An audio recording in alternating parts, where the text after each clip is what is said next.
عزتمند مسلمانانو ورونو د لا اله الا الله دا وظیفه د تاسو شروع کې ان شاء الله الله جل شانه بو وسرا تاسو ټول مشکلات ختم کړي.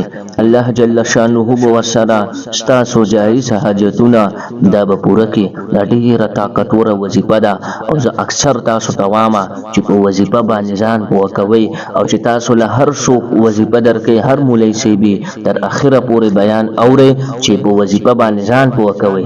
اکثر تاسو دا خبره کوي وی مونږ چې د وظیفه وکړه هغه کار نه کوي. وظیفه کار ځکه نه کوي چې تاسو په صحیح طریقې سره وظیفه نه کوي. راځو وظیفه طرف ته. خو ما تاسو ته ویلو چې زه به هر ورځ تاسو نه تاسو کوم چې تاسو په جناب محمد رسول الله صلی الله علیه و آله وسلم باندې څومره درود شریف ویلې. نو ما ته وایي الحمدلله زه په نبی علیه الصلاۃ والسلام باندې هر ورځ 2000 مرتبه درود شریف وایم. تاسو چې هم څومره درود شریف وایي په کمنټ کې وایي چې زه دومره الحمدلله درود شریف وایم. راځو وظیفه طرف ته. د ټولو نه مخکې په نبی علیه الصلاۃ والسلام باندې درود شریف وایي. اللهم صل على محمد وعلى آل محمد كما صليت على إبراهيم وعلى آل إبراهيم إنك حميد مجيد. اللهم بارك على محمد وعلى آل محمد كما باركت على إبراهيم وعلى آل إبراهيم إنك حميد مجيد.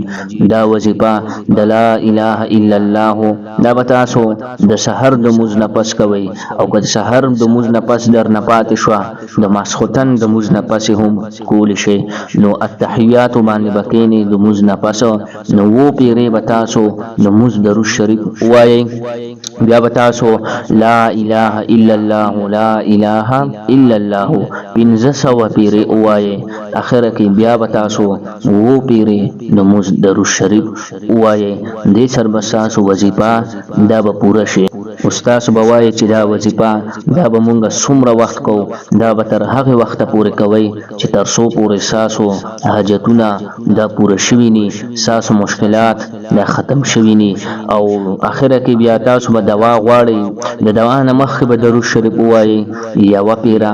نو بیا به تاسو خپل مشکلاتو لپاره جایز حاجتونو لپاره به دوا غواړي. په اخره کې بیا به تاسو نماز درود شریف وایي. عزتمند ورونو د کمی دوان چې مخکې او وروستو درود شریف ویلی شي دا ښه دوا د الله جل شانه نرد کوي. الله جل شانه دا ښه دوا دا قبلې په نبی علیه الصلاۃ والسلام باندې چې تاسو څومره زیات درود شریف ویلی شي په نبی علیه الصلاۃ والسلام باندې ډیر ډیر درود شریف وایي. د دې ډیر غټي پیدې دي ډیر غټ غټ ګناهګاران خلک الله جل شانه په درود شریف په ذریعه سره په برکت سره الله جل شانه هغه بخلی دي.